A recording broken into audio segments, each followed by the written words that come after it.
어, 그리스도인의 그 삶에서 이제 우리가 알아야 되는 게, 여기도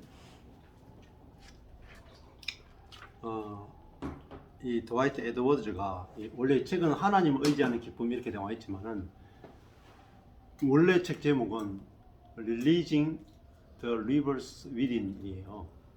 그 우리 안에 있는 강을 흐르게 하는 거예요. 우리 안에 생수의 강이 있단 말이에요. 그래서 여기서 뭐라고 말하냐면은 이렇게 말해요. 아침에 겨우 묵상하고 일주일에 한 번 예배하는 것으로 일용할 양식을 근근히 채워가는 모습이야말로 우리의 적나라한 모습이다. 그런데 이게 성경에서 말하는 거 다르다는 거죠. 요한복음에서 그 나를 믿는 자는 예수를 믿는 게 뭐냐? 성경에 이른 것 같이 그 배에서 생수의 강이 흘러나리라. 예수를 믿는 게 뭐냐면은 배에서 생수의 강이 흘러나오는 거예요. 그러니까 생수가 한 방울 두 방울 떨어지는 게 아니고 찔끔찔끔 나오거나 뭐 약간 비치는 정도가 아니고, 그냥 생수가 부어지는 것도 아니에요. 그냥 생수를 한 통 들이붓는 것도 아니에요. 생수의 강이에요. 강. 개념이 다르죠. 생수의 강. 에스겔서 40장에 보면은 믿는 자가 받을 성령이 뭐냐면 배에서 생수의 강이 나오는데 건널 수 없는 강으로 나오는 거예요. 사람이 그냥 발목까지 차는 생수가 나오는 게 아니에요. 우리가 성령 충만, 우리 속에 있는 그 생수는 발목까지 차거나 무릎까지 차거나 허리까지 차거나 여기까지 차는 게 아니에요. 사람의 키를 넘어서 버려요. 근데 이것이 흘러나오다가 줄어드는 게 아니에요. 처음에 발목, 다음에 무릎, 허리 건널 수 없는 것. 시간이 지나면 지날수록 더 많이 나오는 거예요. 이게 우리 속에 있는 생수의 강이 중요한 건 강이다. 근데 이게 강이란 이게 급류처럼 막 쏟아져 나오는 거예요. 그래서 이 드와이트 에드워즈가 뭐라고 말하냐면 이렇게 말해요. 첫 번째 진리가 뭐냐 하면은 새 언약, 신약의 언약의 첫 번째, 새 언약 안에서 주는 첫 번째 진리는 뭐냐면 우리는 언제나 하나님의 풍성함에 잠겨 있다. 있으라가 아니에요. 있다. 하나님의 풍성함에 잠겨 있단 말이에요. 그래서 당신은 영적 대홍수의 근원이며 우리 속에 홍수가 날 만큼의 물이 들어있는 거예요. 생수의 급류가 깊은 곳에서 터져 나오는 하나님을 뭐라 그래요? 생명의 근원, 생수의 근원 되신 하나님이라 그러죠. 생수의 근원 되신 하나님이잖아요. 근데 생수의 근원이 내 속에 들어오셨단 말입니다. 그러니까 내 속에 터져 넘쳐올 만큼의 생수가 내 안에 내장되어 있단 말이에요. 잔이 채워지는 정도가 아니라 시편 23편에 보면은 다윗이 내 잔이 조금 채워졌습니다. 내 잔이 이제 조금 마실만 합니다. 이게 아니에요. 내 잔이 넘치나이다. 이게 그리스도인의 삶이에요. 그러니까 그리스도인의 삶의 문제는 그럼 넘치기 위해서 어떻게 해야 되느냐 또 묻는 거라. 어떻게가 없어요. 어떻게라는 말은 안 채워졌다는 걸 전제하고 이야기하잖아요. 이루어지지 않았다는 걸 전제하기 때문에 율법주의에 빠지는 거라. 그게 율법주의가 자의적 숭배예요. 성령 충만 받게 해주십시오. 자의적 숭배예요. 성령이 충만한 것을 알게 해주십시오. 이게 성경적 경배예요. 그래서 뭐라고 말하냐면은 이러한 경험, 생수가 터져 나오는 흘러 넘치는 경험을 하는 첫 단계가 뭐냐? 바로 회심의 순간에 우리 안에 들어오신 성령님과 함께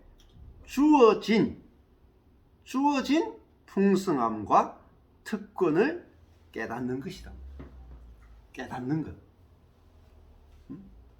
이 새로운 언약 덕분에 우리는 정결하게 되었고 새로운 정체성, 새로운 성향, 새로운 능력을 영원토록 공급한다. 그래서 신의 성품에 참여하는 자가 되게 해주십시오가 아니고 되었고, 생명과 경건에 속한 모든 것을 주십시오가 아니고 받았다. 이렇게 되는 거예요. 그래서 이 사실을, 이루어진 사실을 깨닫는 것이 얼마나 절실한지 모른다. 할 게 있어요? 이 사실을 깨닫는 게 뭐냐? 이게 복음이란 말이에요. 사실. 이루어진 사실. 응?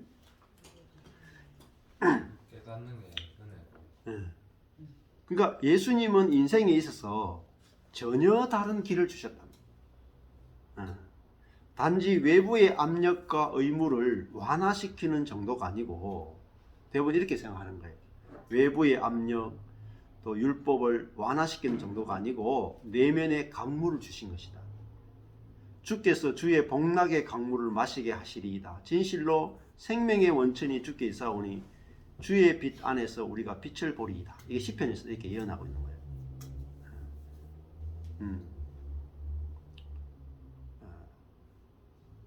그래서 이게 첫 번째가 아까 전에 우리는 언제나 하나님의 풍성에 잠겨 있다라는 걸 깨닫는 것, 아는 것이, 이 풍성과 특권을 깨닫는 것, 아는 것. 로마서도 너희가 그리스도와 함께 죽었고 그리스도와 함께 부활했음을 알지 못하느냐. 출발이 항상 아는 거예요. 이미 이루어진 것을 아는 거예요. 그러니까 사단이 그러면 뭘 하겠어요? 사단은 뭘 하겠어요? 모르게 하는 거예요. 그게 속이는 자예요. 모르게 하는 거. 그러니까 거짓의 압이라. 네가 안다 이래가지고 아는 것처럼 하는. 아니 아예 모르게 해요. 예수님이 십자가에 죽고 부활하고 성천하신 일, 성령을 보내신 일 이미 완성되었죠. 근데 완성이 되어도 모르면 혜택이 하나도 없어. 그리고 사단은 이미 이루어진 것을 모르게 하는 거예요. 깨닫지 못하게 하는 거예요. 그러면 깨닫지 못하게 하면 모든 게 다 끝나버려. 이미 다 끝나. 이미 전쟁은 다 졌어. 이길 수가 없어요. 그것처럼 유전처럼. 그렇죠. 어제 같은 그 예이츠 유전. 자기 300m 밑에 10억 배럴의 석유가 묻어 있는데 1926년까지는 석유 모르고 그냥 거기 가난하게 살았어. 근데 자기 밑에 집에 유전이 발견되면서 예이츠 가문이 생기는 거야. 미국 석유 재벌 가문이 생겼다. 순식간에. 상상할 수 없는 부자 가문이 나온 거예요. 미국에서. 그것은 그 속에 300m 밑에 내장되어 있는 석유 유전을 발굴하는 순간에 인생이 완전히 뒤집어집니다. 그러니까 우리도 우리 속에 말할 수 없는 성령의 생수, 하나님의 생명이, 진성의 모든 충만이 우리 안에 내장되어 있는 거예요. 내장되어 있는 거. 근데 이것을 듣는 게 복음이에요. 복음. 그래서 여기도 깨닫는 것이 첫 번째라. 첫 번째. 우리가 이미 풍성함에 잠겨 있다. 그래서 두 번째가 뭐냐? 우리 안에는 역동적으로 역사하는 하나님이 영구 거주하신다. 자, 이게 두 번째가 하나님 어떤 하나님이냐면요. 역동적으로 역사하는 하나님이 영구히 거주하신다는 거예요. 우리 안에 그냥 여기도 가만히 계신 하나님이 아니에요. 내주만 하고 가만히 계셔가지고 앉아가지고 손가락 하나도 깜딱하지 않으면서 경배만 받으시는 하나님 아니다니까요. 우리 그런 하나님만 믿는 거야. 그게 자의적 숭배예요. 되게 중요한 거예요. 여기도 역동적으로 역사하는 하나님이라. 앞에 그냥 하나님이 영구 구조하신다. 아유, 노인네 돌아가지고 귀찮아 죽겠네. 맨날 죄책감만 일으키고, 그죠? 네 왜 안 했나 하고, 그죠? 정죄감만 주고. 그런 하나님이 우리 안에 내주하신다고 생각하는 거예요. 그리스도인들이 계속 정죄감, 죄책감 느끼면서 완전히 더 고갈되는 거예요. 율법의 하나님이 우리 안에 내주하신다고 생각하는 거예요. 아니, 어떤 하나님이냐면 우리 안에서 역동적으로 역사하는 하나님, 움직이시고 일하시는 하나님이 영구 거주하신단 말입니다. 자, 그래서 성경에서 성령님이 결코 수동적이거나 정적으로 묘사되지 않는다는 거예요. 성령님 절대 수동적이거나 가만히 계시는 분으로 말하지 않는 거예요. 네. 오히려 사람은 수동적이고 정적이고 가만히 있어도 돼. 그래서 그러니까 하나님의 능동성이 나타나려면 인간은 수동성이 돼야 돼. 근데 이걸 마귀는요 뒤집어 놨단 말이에요. 사람이 능동적이어야 된다. 왜? 하나님은 수동적이기 때문에 이렇게 바꿔놨다. 그래서 하나님과 사역에 대한 우리의 열정은 우리 안에 계신 성령님으로부터 파생되어 나온다는 거예요. 그래서 우리의 의지로 결단하고 스스로 채찍질하는 훈련을 통해서가 아니라 성령님의 물결로 우리를 감싸 안기 원하시는 성령님의 강한 인도와 온전히 연합하는 것이 그리스도인의 삶이라는 거예요. 그래서 성령님의 내조가 되면요 초자연적인 영적인 동료가 마구 끌어오른다는 거예요. 성령이 막 내 안에 동료를 일으킨단 말이에요. 마음을 일으킨단 말이에요. 그래서 그 근원에 의해서 우리가 움직여지는 거예요. 마치 머리가 생각하면 몸이 움직이죠.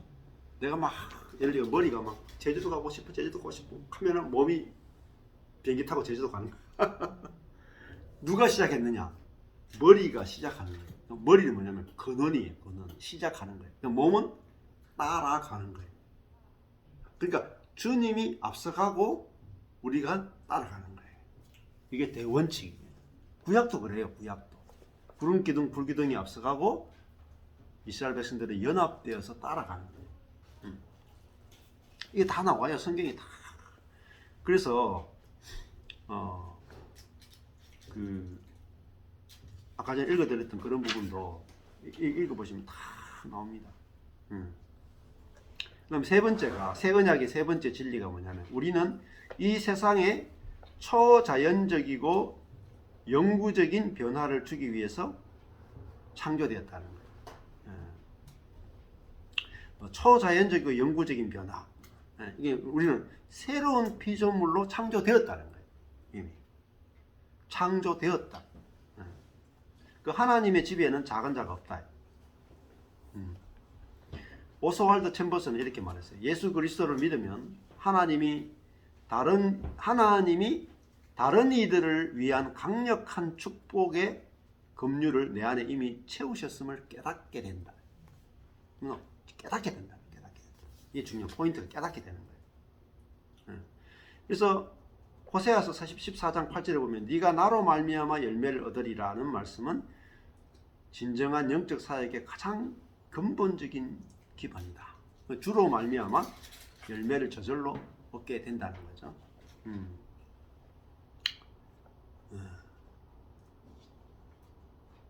그래서 오스왈드 챔버스는 또 이렇게 말해요. 내 자신의 천성적 태어날 때부터 가졌던 미덕, 자연적 미덕에 의지하면 노력에 의해서 만들어내는 인격 이런 거 있잖아요. 노력 이런 걸로 의지하면 내 안에 일어나는 하나님의 역사를 어지럽힐 뿐이다.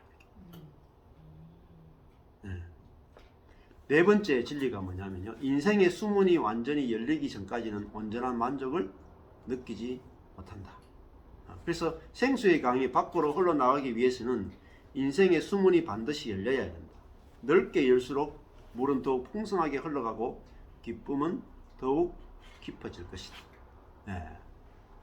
그래서 이 수문이 열려야 된단 말이에요.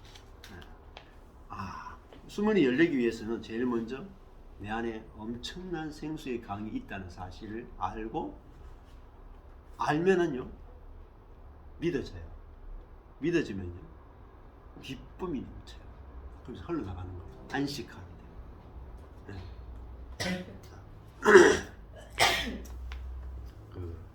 그래서 에덴도 그렇고 에덴에도 뭐가 있어요? 생수의 강이 있죠. 그 생수의 근원의 강이 흐르고 그게 4개의 강으로 흘러나와요. 거기서 뭐가 나와요? 금과 보석이 나와. 호마노. 보석이 나온다. 그러니까 우리 속에 생수의 강이 흐를 때 우리가 뭐가 되냐면요. 보석이 되는 거예요. 우리가 먼지에서 뭐가 바뀌냐면 보석 같은 존재가 바뀌는 거예요. 그러니까 하나님 나라의 보석이 되는 거예요. 보석이 뭐냐면요. 불을 이기는 거예요. 그러니까 그래서 사단을 이기는 존재, 이게 보석이에요. 그래서 요한계시록에 가면은 그 12성곽이 다 보석으로 지어지죠. 그 12보석이 뭐냐? 우리 성도를 말해요. 그리고 그 요한계시록에도 새 예루살렘에도 그죠? 생명수의 강이 흐르죠. 그 속에. 예. 그래서 거기는 12달 열매가 맺힌다. 12달이 뭐예요? 1년 12달이 매달 열매가 맺히는 거예요. 매달. 근데 뭐로 맺히냐? 생명의 강이 흘러서 그 강에 의해서 열매가 맺히는 거예요. 그러니까 열매는 무조건, 그래서 시편 1편에도 시냇가에 심은 나무는 시절을 쫓아 과실을 맺는다. 이게 요한계시록에 그대로 가는 거예요. 그러니까 열매는 강이 생수가 흐를 때 맺히는 거예요. 근데 생수가 흐르기 위해서는 우리 속에 생수의 강이 이미 흘러 넘치고 있다라는 사실을 깨닫고 알고 기뻐하고 누리는 데서 출발합니다. 이걸 복음이라고 해요. 근데 기껏 죄사함 정도 가지고 복음이라고 하면 안 돼. 그는 흘러 넘치지 못하게 한다. 그래서 마틴 로이 존슨은 기독교의 문제는 뭐냐면 충만하지 못한 게 문제라고 했어요. 충만해서 내 속에서 흘러나가야 돼요. 내 속에서 생수의 강이 흘러나가야 돼요. 그래서 마틴 로이드 존슨 목사가 뭐라고 말하냐면요. 성경이 약속하는 것보다 훨씬 빈약한 것에 만족하고 말씀을 자기 자신의 경험으로 해석해서 인식할 수 있는 수준 정도로 축소시키는 위험성을 경고하는 거예요. 인간은요, 성경이 약속한 것보다 훨씬 더 빈약한 것을 만족해. 율법주의로 만족하는 거예요. 그리고 내가 경험이 안 되니까 내 경험으로만 딱 한정해가지고 성경을 축소시켜버려요.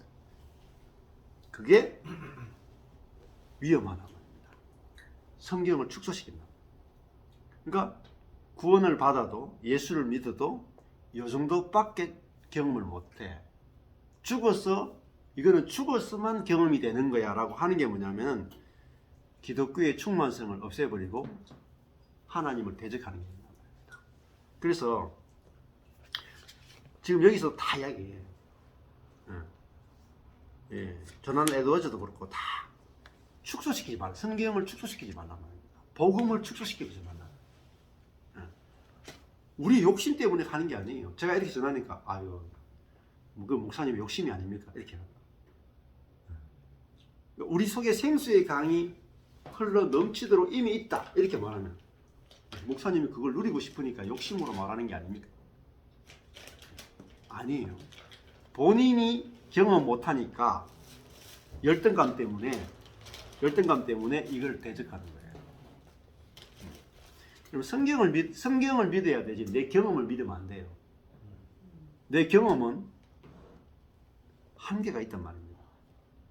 성경이 기준이 돼야 돼요. 근데 성경이 기준이 되어서 내가 경험을 못해도 성경이 기준이 돼서 성경이 그렇다 하면 믿어야 돼요. 깨닫고 믿을 때 경험이 된단 말입니다. 근데 내가 경험이 안 되니까 없다라고 하면 영원히 없는 거예요. 영원히 없는 거예요. 이게 함정이에요. 그러니까 누구에게 막 저 사람은 경험되는데 나는 경험 안 되니까 없다 하고 사람, 그게 자기 중심성이에요. 대단히 위험한 거예요. 저 사람이 경험되는 것은 저 사람이 내보다 낫기 때문에 경험하는 게 아니에요. 우리 모든 사람에게 다 있는데 저 사람은 있다라고 알아졌고 믿어졌기 때문에 경험되는 것이고, 나도 있는데 나는 모르고 믿어지지 않기 때문에 경험이 안 돼요. 없기 때문에 경험되는 게 아니에요. 믿지 않기 때문에 경험 안 되는 거예요. 깨닫지 못하기 때문에 경험 안 되는 거예요. 그러니까 영적인 풍성함과 풍성하지 않으면 아느냐 모르느냐로 갈라져요. 아느냐 모르느냐. 그래서 뭐라고 말하냐면은 자신의 경험이 성경이 말씀하는 바와 걸맞지 않을 때 우리가 행하는 최악의 행동은 말씀을 자신이 경험하는 수준으로 끌어내려서 해석해서 자신을 변호하는 거죠. 그 대신에 우리는 하나님께 우리의 경험을 어떻게 해야 돼요? 말씀의 수준으로 끌어올려 주시도록 간구하여 하나님의 크신 약속을 축소시키는 위험에서 벗어나도록 해요. 우리의 경험을 끌어올려 달라 해야 되지 하나님의 축복을 끌어내릴 뿐은 다 죽어요. 싹 다 죽잖아. 그래서 요한계시록의 마지막이 뭐예요? 네? 요한계시록의 마지막 결론이 그거예요. 그렇죠. 요한계시록 22장 19절이죠. 만일 누구든지 이 책의 예언의 말씀에서 제하여 버리면 뚜리 된단 말입니다. 제하여 버리면은 하나님이 이 책에 기록된 생명나무와 및 거룩한 성의 참여함을 뭐예요? 제하여 버립니다. 말씀을 축소시키면요 생명나무와 거룩한 성의 참여함을 경험할 수 없다는 뜻이에요. 이러면 천국 못 간다 하고 막 이런 식으로 막 해석하면 그 앞에 보세요. 22장 17절에 성령과 신부가 말씀하시기를, 요한계시록의 최종 결론이 뭐예요? 오라, 듣는 자도 오라 할 것이요 목마른 자도 오라 할 것이요 원하는 자는 값없이 뭐예요? 생명수를 받으라. 이게 요한계시록의 결론이에요. 예수님이 재림하니까 막 두려워 떨어라 이런 뜻이 아니에요. 요한계시록은 우리가 생명수를 받아서 생명나무를 먹는 거죠. 그러면은 뭐 돼요? 거룩한 성에 참여하는 거란 말입니다. 참여하는 거. 지금 현재 참여가 살아라 이 말입니다. 이게 생명수 이야기예요. 요한계시록도 생명수를 먹는데 어떻게 돼요? 값 없이 이 뭐죠? 도래안 하는 말은요 선물로라는 뜻입니다. 선물로 생명수를 받아라. 이건 뭐겠어요? 선물로 생명수를 받는 게 뭐겠어요? 내 안에 생명수가 흘러 넘치고 있단 말이에요.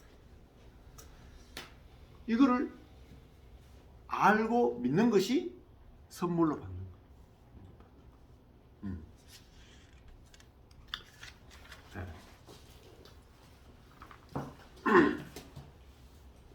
그래서 에베소서 1장 3절에도 보면은 그리스도 안에서 하늘에 속한 모든 신령한 복을 영원히 누리는 자들이 그리스도인이다. 이렇게 설명하고 있죠.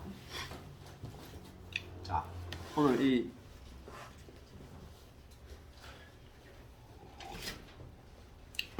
골로새서가 그러니까 그리스도의 충만을 이야기하잖아요. 2장 9절에서 그리스도 안에는 신성의 모든 충만이 몸 안에 내주하신다. 그래서 너희도 그리스도 안에서 신성이 충만하여 졌으니 생수가 충만하여 졌다 이 말입니다. 그리고 우리는 그리스도를 왜 어떻게 충만했냐면 그분이 우리의 머리가 되셨고 나는 그의 몸이 되어서 이미 뭐죠? 유기적으로 생명적으로 연결이 되어 있단 말입니다. 연결된 걸 말하고 뭐냐면 이걸 구원이라고 해요. 그리스도와 내가 연결되었다. 이거를 뭐냐? 접붙여졌다. 이걸 구원이라고 그래요. 떨어졌다. 사망이라고 그래요. 성경에서 제일 중요한 단어. 선악과를 먹으면 정령 죽으리라고 뭔지 아세요? 떨어졌다. 머리와 몸이 떨어졌다. 몸은 자기 자원으로 살아야 돼요. 여기를 사망이라고 한다고. 근데 이게 머리와 몸이 딱 붙는 걸 말하면 생명이라고 해요. 그리고 구원이라고 해요. 그러니까 몸이 머리로부터 모든 것을 공급받고 통치받고 해서 사라지는 상태, 이게 구원의 상태로, 생명의 상태라고 합니다. 그러니까 몸은 이제는 저절로 머리의 통치를 받고 사는 거예요. 자, 그래서 2장 11절에 보면은 또 그 안에서 그리스도 안에서 어떻게 됐어요? 너희가 손으로 하지 아니한 할례를 받았다 그러죠? 영적인 할례를 받았다 그러잖아요. 내가 내 자신에게 할례한 적이 없잖아요. 그죠? 근데 그리스도가 할례를 받았기 때문에 머리가 할례 받았으니까 몸은 당연히 할례 받았죠. 자, 제 머리가 지금 여기 우리 교회에 있잖아요. 그러니까 제 몸은 어디 있어요? 여기 교회에 있는 거야. 그리스도가 십자가 달렸으니까 몸도, 머리가 십자가 달렸으니까 몸도 십자가 달렸죠. 머리가 부활했으니까 몸도 부활했죠. 이게 하나님이 하시는 일은 뭐냐면 사실은요, 그리스도와 우리를 연합시키는 거예요. 연합의 교리를 알아야 다 아는 거예요. 그래서 그리스도 안에서라는 말은 연합이에요. 연합. 그리스도 안에 있으니까.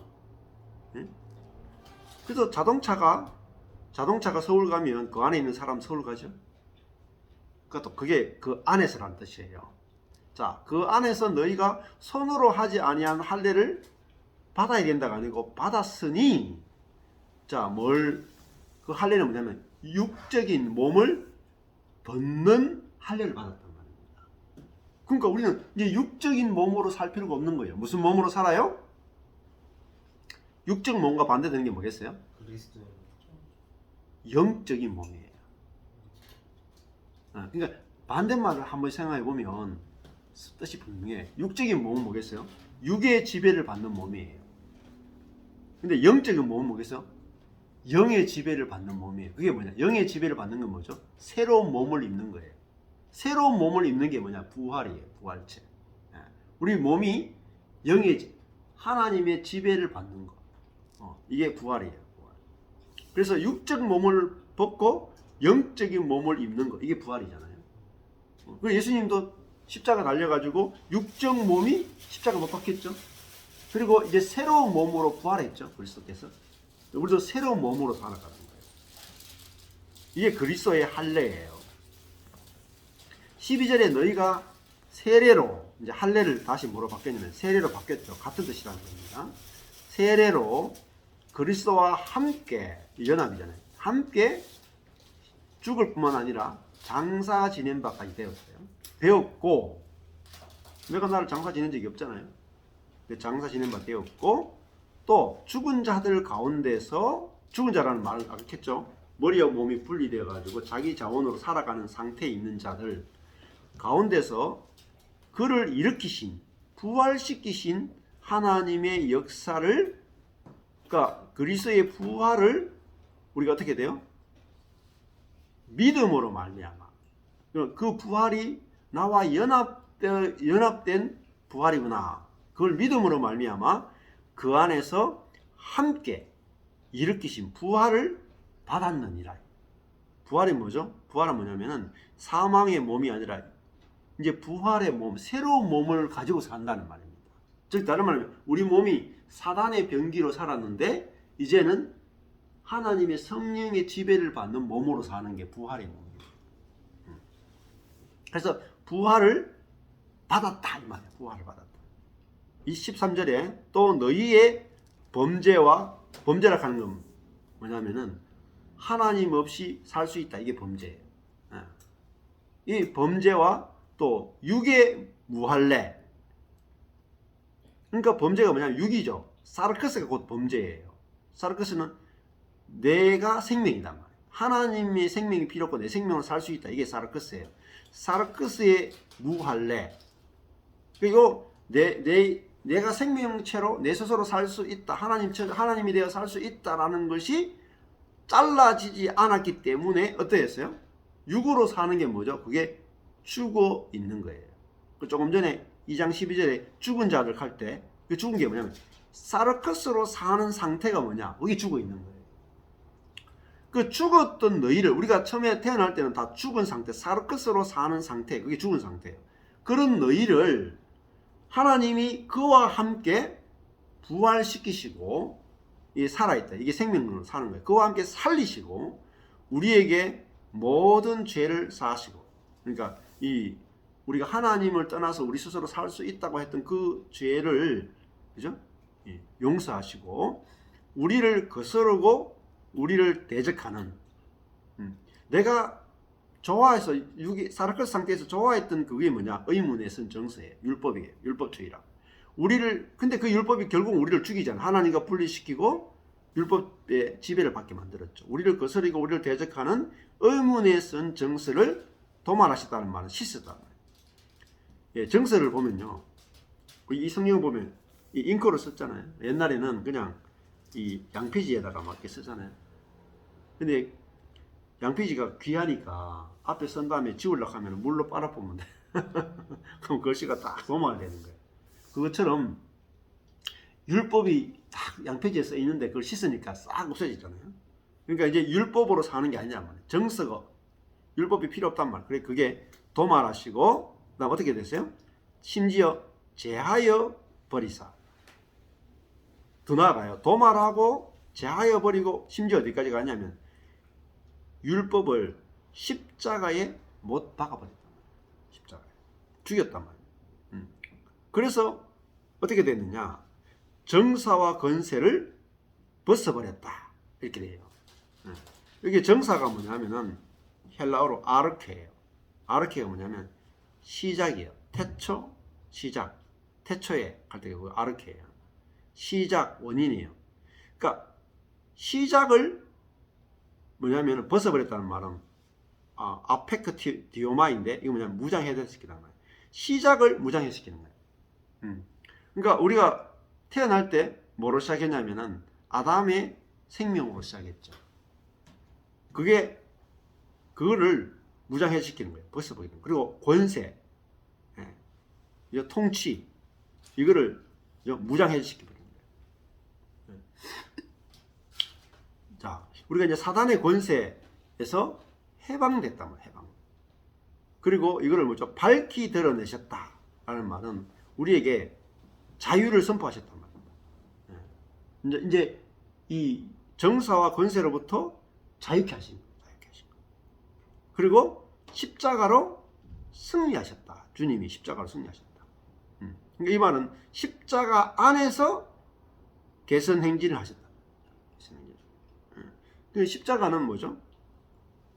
우리를 지배하던 이 사르크스를 십자가에서 끝내버렸으니까 이제 우리 육의 지배를 받는 것이 아니라 성령의 지배를 받아서 자유롭게 살 수 있는 성령 안에서의 자유.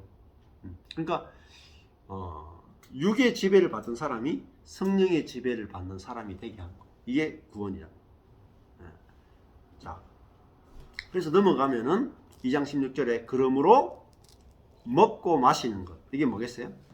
정결한 음식, 부정한 음식이죠. 우리도 여기 동네 가면은 이슬람 사람들이 많이 들어와 있다. 그래가지고 여기 한국 음식점들이요, 우리 여기 동네는 자꾸 없어져. 그러니까 전부 다 아시안 푸드나 아니면은 그 할랄 푸드 음식점, 또 동남아 음식점들이 계속 생겨나요. 그 할랄 푸드가 전부 다 뭐죠?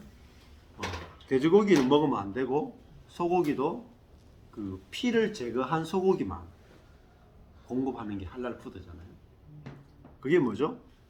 먹는 것을 가지고 부정한 음식, 부정하지 않은 음식, 구약적 규정이죠. 거기서 뭐죠? 자유케 됐다는. 그러니까 구약에 있는 율법에서 자유. 그다음에 절기도 유월절, 초실절, 오순절, 수장절, 속죄일 뭐 이런 절기에서 우리가 뭐죠? 해방됐죠. 절기를 지켜야 되는 의무에서 해방됐다.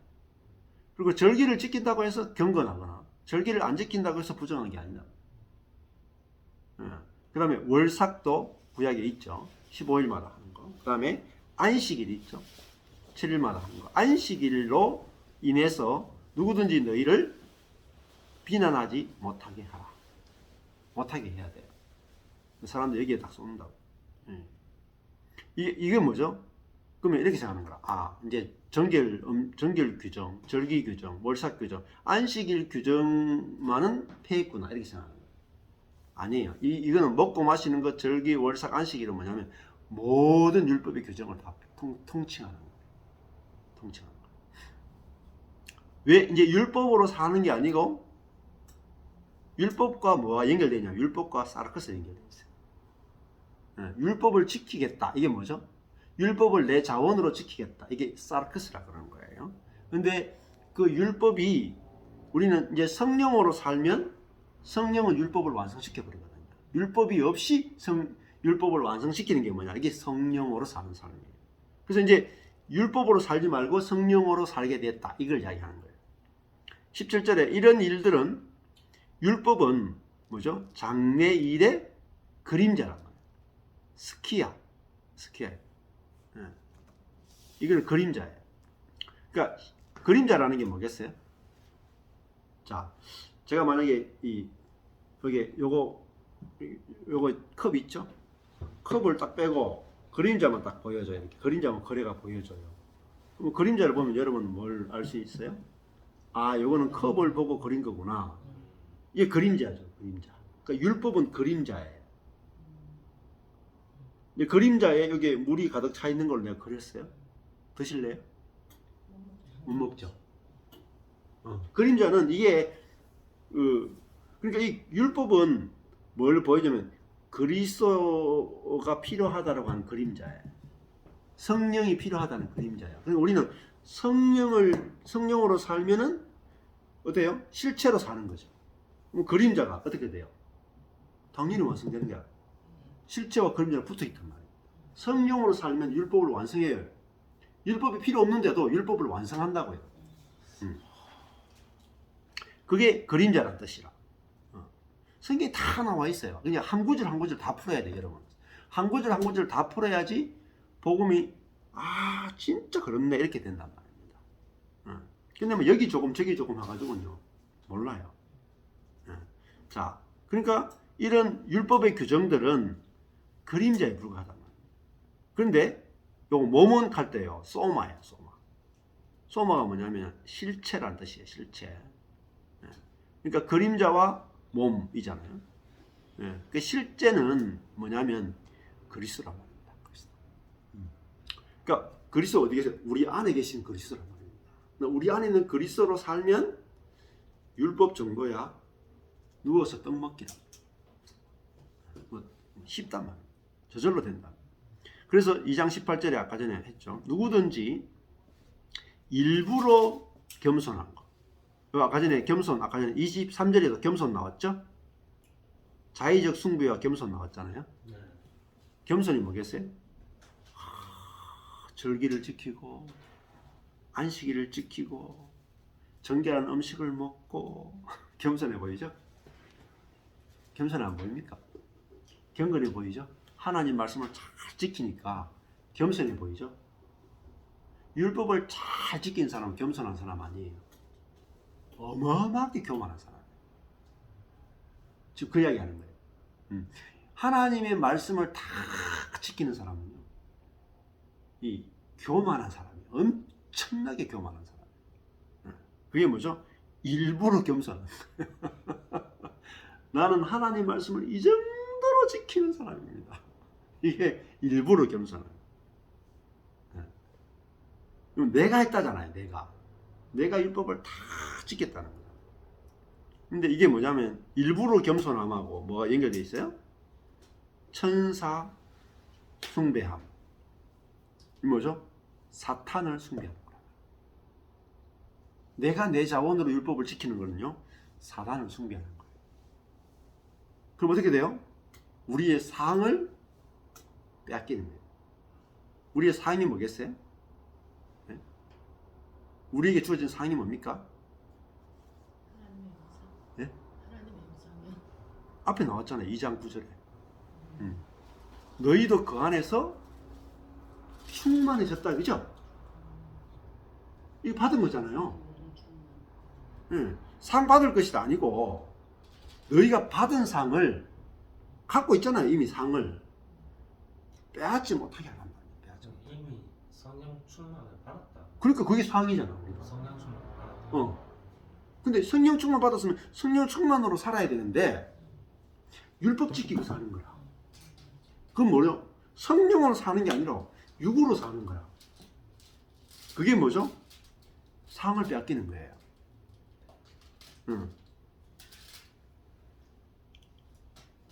성경을 제대로 해석이 되면요, 와, 진짜 속아도 이렇게 속을 수 있나? 이렇게 속을 수 있나? 완벽하게 속아서 한다는 겁니다. 보세요. 어떻게 저가 뭘 의지했어요? 그 본 것을 의지해서. 본 것을 뭐예요? 아까 전에 제가 읽었던 자기가 경험한 것을 의지해서. 자기 중심성이죠. 그 다음에 그 사르크스의 마음을 조차, 육적인 마음을 지배를 받아. 육적인 마음이다. 그러니까 육의 마음이 있고 성령의 마음이 있단 말이에요. 그죠? 구분돼야 돼. 육의 마음은 뭐겠어요? 내가 할 수 있다라는 마음이다. 교만한 마음이다. 내가 율법을 다 지킬 수 있다는 마음이다. 그래서 앞에 절기, 월삭, 안식일, 먹고 마시는 거 우리가 다 할 수 있다. 누가 그렇게 이야기하겠어요? 할 수 있는 사람이라는 거야. 할 수 없는 사람은 못합니다 이렇게 하는데, 이거 다 지켜내는 사람이 있단 말이에요. 바리새인, 서기관, 제사장. 지금도 마찬가지. 그리스도인들 가운데 하나님 말씀을 다 지켜내는 사람이 자기가 본 것을 의지하여 육의 마음, 자기는 경건을 행할 수 있다라는 그 교만한 마음을 조차 어떻게 돼요? 뭐라 그래요? 헛되이 과장하고. 이게 뭐죠? 부풀린다는 거예요. 교만하단 말이에요. 이게 뭐죠? 이게 유교병이에요. 유교병. 유교병이 뭐죠? 부풀어 오른 빵이잖아. 누룩이 들어가 있는 빵. 그래서 애굽에서 나올 때 유교병 먹지 못하게 하는 거예요. 너희가 마음이 부풀어 오르면 안 된다. 하나님처럼 되면 안 된다. 그거죠? 헛되이 근거 없이 과장하는 거예요. 아까 나왔죠? 과장하는 것. 헛되이다. 헛되이 과장하다. 여기 아까 전에 2장 8절에 철학과 헛된 속임수 그랬죠. 그러니까 앞에 구절, 뒤에 구절 연결을 시키셔야 돼요. 그러면요, 무슨 말인지 다 알아. 헛된 속임수하고 헛되이 과장하고. 이 키아점 성경이 좋은 게요, 같은 종류의 단어는 같은 색깔로 했어. 그래서요, 제가 준비 하나도 안 했잖아 지금. 근데 앞에 2장 8절에 헛된하고요, 2장 18절에 헛되이가 그 글자 색깔이 검은 색깔이거든요. 그러니까 읽으면서 헛되이가 앞에 헛된하고 연결되니까, 아, 이게 헛된 속임수하고 헛되이 과장하는 것이 같은 개념이구나 잡는다. 이게 대단히 중요합니다. 이게 연결시키는 거죠. 연결시키는 거. 그러면 진짜 사도 바울이 뭘 말하려고 하는지가 앞뒤 연결돼야지 딱 드러난다고. 그게 뭐냐, 다 검은 색깔이잖아. 이게 죽었던 하는 게 다 검은 색깔이거든요. 아, 이게 죽은 상태구나. 이게 죽은 상태구나. 자기가 본 것을 의지해서 자기가 할 수 있다라는 마음을 좇아서 헛되이 과장하는 거, 이게 죽은 상태예요. 일부러 겸손한 거. 다음에 19절에 머리를 붙들지 않는다. 그런 것은 그리스도와 연합을 붙들지 않는다는 뜻이에요. 머리를 붙들지 않는다. 자, 그래서 온 몸은 어떻게 돼요? 여기 몸이 나오죠. 몸은 머리로 말미암아가 에크예요. 에크라는 말은 뭐냐면 머리 안에서 나온단 말이에요. 머리 안에서 나오는 것으로 말미암아 마디와 힘줄로 공급함을 얻어요. 그러니까 몸은 어디서부터 공급을 받아야 돼요? 머리로부터 모든 공급을 받아야 돼요. 지금 몇 절이에요? 2장 19절. 2장 19절. 온몸은 머리로부터 마디와 힘줄로 공급함을 얻고, 그 다음 뭐래요? 연합하여 어떻게 돼요? 자라는데 어떻게 자라요? 하나님이 자라게 하심으로 자라느니라. 자유의지가 있어? 없어? 없죠? 잘 봐야 돼. 그러니까 이 한 단어라도 빼먹으면 안 돼요. 그냥 연합하여 자라느니라 이거 하고, 연합하여 하나님이 자라게 하심으로 자란다. 그러니까 우리가 영적으로 자라는 건요, 우리의 노력이나 애씀하고 전혀 상관없어요. 하나님이 자라게 하셔야만 우리가 자랄 수 있어요. 우리는 뭘 해야 돼요? 머리만 붙들면 돼요. 머리만 붙들면. 마디와 힘줄로 공복을 받는다고. 예, 그렇죠. 마디와 힘줄은 그 마디와 힘줄은 결국 머리로 말미암아 마디와 힘줄로 공급하는 형제와 형제가 연결돼 있잖아요. 몸은 예를 가지고 다리가 있다. 다리가 머리로부터 공급받죠. 그러나 요 위에 있는 부분을 통과해야 되잖아요. 마디. 요 마디를 통과해야지 다리로 가죠. 그러니까 옆에 있는 형제 머리 대신 그리스도로부터 내 개인에게 바로 오는 게 있고 머리 대신 그리스도로부터 해서 내 옆에 있는 형제를 통해서 오는 게 있어요. 그 두 가지 다 공급받아야 돼요. 이게 된다. 이게 하나님 그렇게 딱 정해놨고 그래야 교회가 되잖아요. 그러니까 주님으로부터만 내 안에 계신 주님으로부터만 공급받는 거에도 엄청 풍성해요. 그렇지만요. 옆에 있는 형제도 똑같잖아요. 그 안에 그리스도로부터 흘러 넘치잖아요. 생수의 강이. 내게서 흘러 넘치는 생수의 강이 옆에 있는 지체가 딱 멈췄을 때 내게는 생수의 강이 흘러가서 이 형제 속으로 흘러가는 거예요.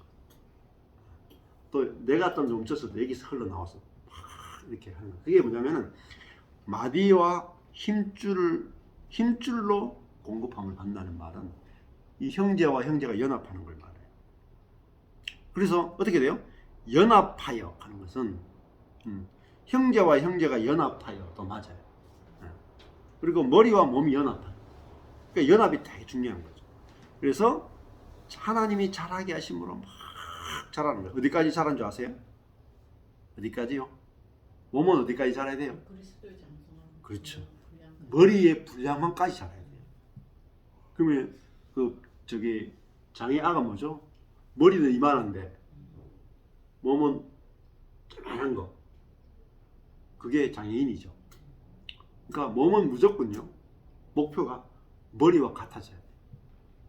머리만큼 자라야 돼요. 이게 하나님의 뜻이에요. 자, 아까 전에 축소시키는 것이 최악이다 그랬죠. 성경을 축소시키면 안 된대. 그러면 복음을 축소시키면 안 돼요. 그것이 복음을 제하면 안 된단 말입니다. 우리 마음대로 나는 요만큼 자랄래. 네? 나는 요만큼밖에 못 자란다고 믿어. 그게 뭔지 아세요? 복음을 믿지 않는 거예요. 복음을 대적하는 거예요. 그러면 어때요? 생명나무에 참여하지 못해요.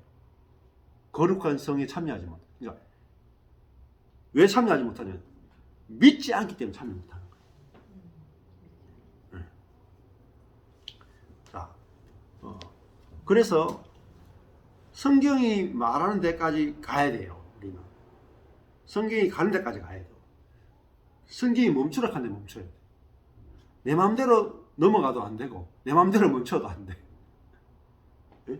이게 대전제. 그래서 여러분 성경을 아셔야지 내가 어디까지 거룩해져야 되는지, 어디까지 온전해져야 되는지, 어디까지 충만해져야 되는지, 어디까지 누려야 되는지는 하나님이 결정한 만큼 가야 돼요.